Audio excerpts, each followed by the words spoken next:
Écoutez, moi j'ai pas à saluer ni pas à saluer, j'en prends acte. Si je veux dire, mais comme M. Retailleau dit, je veux pas être dilué dans le macronisme alors qu'il l'est. Voilà, il y a peut-être que lui qui n'est pas au courant que depuis un an, il gouverne entre des ministres macronistes anciens LR, des ministres macronistes anciens socialistes, des ministres toujours socialistes, bon, des ministres dont on ne sait plus trop ce qu'ils pensent, s'ils ont déjà pensé quelque chose. Et donc ça fait un an que M. Retailleau, il obéit à M. Macron. On l'a vu sur l'Algérie. Et d'ailleurs, la Il grave... obéit à monsieur Macron? Mais bien sûr. Quand il dit attention, arrêtez-moi, je fais un malheur sur l'Algérie pour contraindre le régime algérien à libérer notre compatriote pris en otage, Boulen Lui, Sansal. lui, lui expliquera que c'est parce qu'il n'avait pas la main mise sur la politique des visas. Et ben dans ce cas-là, on s'en va.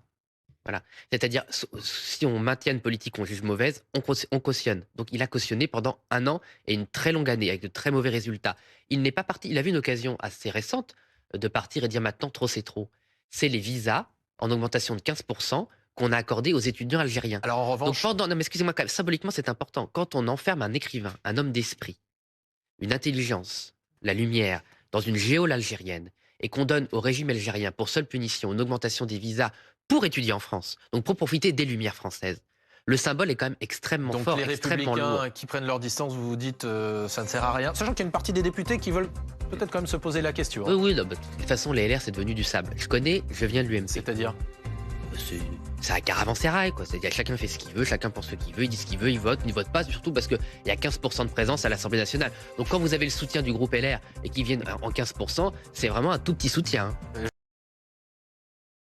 Écoutez, moi j'ai pas à saluer ni pas à saluer, j'en prends acte. Si je veux dire, mais comme M. Retailleau dit, je veux pas être dilué dans le macronisme alors qu'il l'est. Voilà, il y a peut-être que lui qui n'est pas au courant que depuis un an, il gouverne entre des ministres macronistes anciens LR, des ministres macronistes anciens socialistes, des ministres toujours socialistes, bon, des ministres dont on ne sait plus trop ce qu'ils pensent, s'ils ont déjà pensé quelque chose. Et donc ça fait un an que M. Retailleau, il obéit à M. Macron. On l'a vu sur l'Algérie. Et d'ailleurs, la il grave... obéit à monsieur Macron? Mais bien sûr.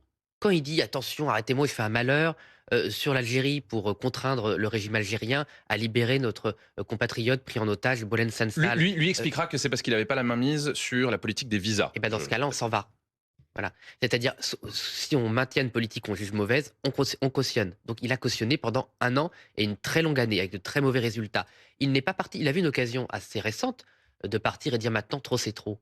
C'est les visas en augmentation de 15% qu'on a accordé aux étudiants algériens. Alors en Donc revanche, pendant, non mais excusez-moi, quand même, symboliquement c'est important. Quand on enferme un écrivain, un homme d'esprit, une intelligence, la lumière, dans une géole algérienne, et qu'on donne au régime algérien pour seule punition une augmentation des visas pour étudier en France, donc pour profiter des lumières françaises, le symbole est quand même extrêmement donc fort, les extrêmement lourd. républicains qui prennent leur distance, vous vous dites ça ne sert à rien. Sachant qu'il y a une partie des députés qui veulent peut-être quand même se poser la question, Oui, hein. oui, non, de toute façon, les LR, c'est